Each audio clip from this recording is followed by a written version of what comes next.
Imagine a city that was basically a nation unto itself, a walled fortress in the Horn of Africa that for centuries acted as its own sovereign power, with its own rulers, its own army, even its own money. Well, that's the incredible story of Harar. To really get a sense of its importance, you just need to know this one thing. Harar is often called the fourth holy city of Islam. That puts it right up there with Mecca, Medina, and Jerusalem. I mean, that's a truly staggering designation for a single city. But Harar's history isn't just about faith. It's about this fierce, long-held independence that kind of makes you rethink the maps we're all used to seeing. So how did this city-state get so powerful? All right, to really understand the Emirate of Harar, we've got to go way, way back to its kind of mysterious beginnings. The city's roots go incredibly deep, planted by the Harla people. Now, this was a medieval culture that's pretty much vanished, but they left behind this incredible urban legacy. You see, Harar wasn't built overnight. It grew over centuries into this major hub for both trade and religion. By the 1500s, it had become the powerhouse capital of the Adal Sultanate. And get this, from inside these very walls, military campaigns were launched that went head-to-head with the neighboring Ethiopian kingdom. This established Harar as a real force to be reckoned with. But its most unique chapter was actually still to come. Because after the Sultanate, Harar would embark on 2 straight centuries of complete and total independence. So after the Adal Sultanate started to decline, Harar didn't just fade away. In a really bold move, it declared itself the independent Emirate of Harar in 1647, and it would hold on to that status as a sovereign city-state all the way until 1887. So what did that even mean, to be an independent city-state?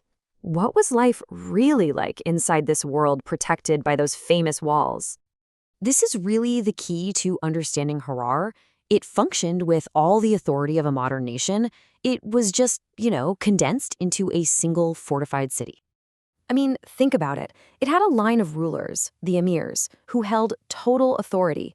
It had its own army, was protected by the massive Jugal walls, and, maybe most importantly, it conducted its own foreign policy.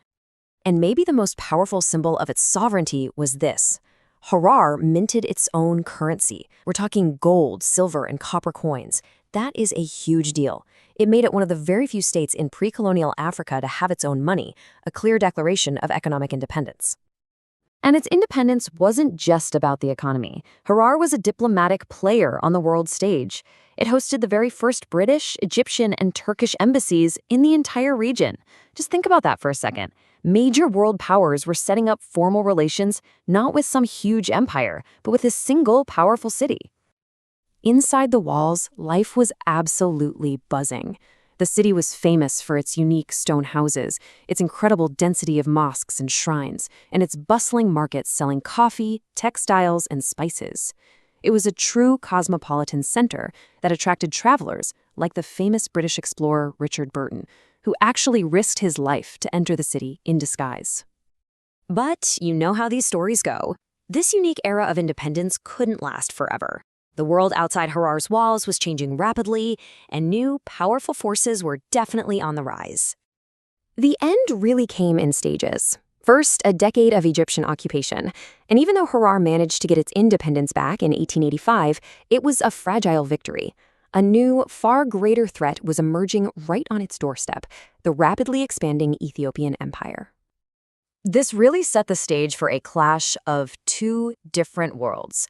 On one side, you had this ancient, compact city-state just trying to defend its heritage.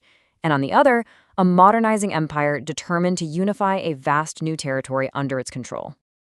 The confrontation was pretty much inevitable.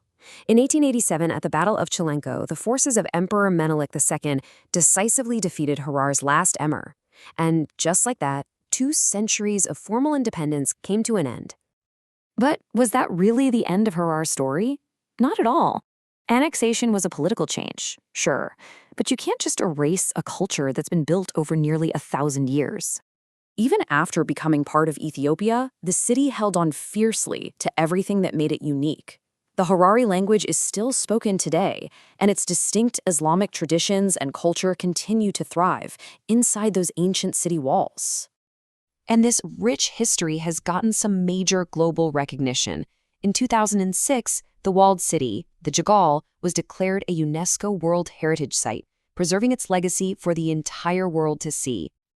In the end, every single part of the city, from its physical walls to the old coins once traded in its markets, tells this remarkable story of self-rule and connection to the wider world. And that leaves us with a final thought, doesn't it? The story of Harar reminds us that the simple lines on a map can hide incredibly complex histories.